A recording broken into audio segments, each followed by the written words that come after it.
Shalom, perkenalkan nama saya Jurko Rambi dengan NIM 2214-201093, Fakultas Keperawatan, kelas A3 Keperawatan, semester 2, program studi ilmu keperawatan di Universitas Pembangunan Indonesia Manado. Di saat ini saya akan memenuhi tugas ujian akhir semester Farmakologi Keperawatan dengan dosen pengampu Dr. Margaret Sutipjo, MKes. Materi yang akan saya bawakan di saat ini ialah cara pemberian obat melalui rute oral, parenteral, topikal. Apa itu rute oral?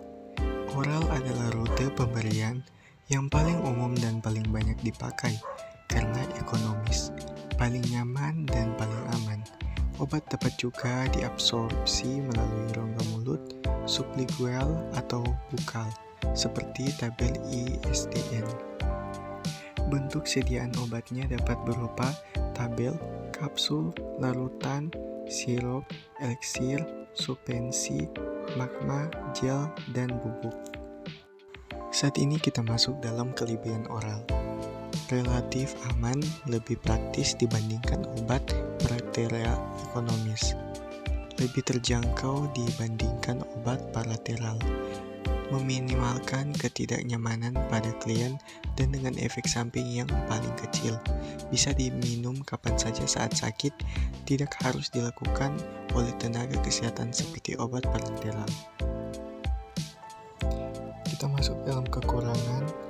Iritasi pada saluran cerna, perlu kerjasama dengan penderita, tidak bisa diberikan pada penderita koma. Timbul efek lembab, tidak bermanfaat untuk pasien yang sering muntah, seera, tidak sadar, tidak kooperatif untuk obat iritasi, berbeda dengan obat parenteral yang langsung ke pembuluh darah. Dan sekarang kita masuk dalam rute parenteral. Rute parenteral adalah memberikan obat dengan menginjeksi ke dalam jaringan tubuh. Obat yang cara pemberiannya tanpa melalui mulut, tanpa melalui saluran pencernaan, tetapi langsung ke pembuluh darah, misalnya sediaan injeksi atau suntikan.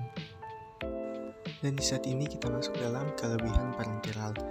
Bisa untuk pasien yang tidak sadar, berbeda dengan obat oral yang hanya bisa diberikan kepada orang sadar. Bisa diberikan kepada orang yang sering muntah, berbeda dengan obat oral. Dapat menghindari kerusakan obat di saluran cerna dan hati, bekerja cepat dan dosis ekonomis dapat dicapai efek fisiologis segera untuk kondisi yang penyakit tertentu, jantung berhenti, dapat diberikan untuk sediaan yang tidak efektif, diberikan secara oral atau obat yang dirusak oleh sekresi asam lambung, baik untuk penderita yang tidak memungkinkan mengkonsumsi oral, sakit jiwa atau tidak sadar. Dan di saat ini kita masuk dalam kekurangan parenteral. Kurang aman karena jika sudah disuntikan ke dalam tubuh, tidak bisa dikeluarkan lagi. Jika terjadi kesalahan, tidak disukai pasien berbahaya. Suntik, infeksi. Efek sangat cepat apabila terjadi kesalahan, akan susah diatasi. Lain halnya dengan obat oral yang efeknya lumayan lambat. Topikal. Pemberian topikal dilakukan dengan mengoleskannya di suatu daerah kulit, menyediakan air mandi yang dicampur obat. Obat diberikan secara topikal dengan menggunakan cakram atau lempeng transdermal. Contoh, nitrogliserin, skopolamin, vatanil, dan estrogen. Cakram melindungi salep obat pada kulit. Obat topikal ini dapat diberikan sekurang-kurangnya 24 jam sampai 7 hari.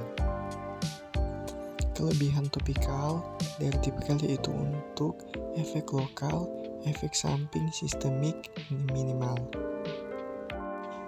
Dan untuk kekurangan topikal, secara kosmetik kurang menarik, absorpsi tidak menyentuh. sekian dari materi yang telah saya bawakan.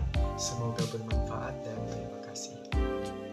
Fakultas Keperawatan UNPI Manado telah diakreditasi B dengan tunjangan fasilitas laboratorium dan sistem pendidikan yang memadai serta dosen pengajar ahli dan profesional, dan Fakultas Keperawatan UNPI Manado memiliki program internship magang internasional di Jepang. Menjadi nurse profesional adalah impian dan harapan banyak orang dengan visi menjadi program studi nurse yang menghasilkan nurse yang unggul, berkompeten dan profesional serta berdaya saing dalam bidang keperawatan.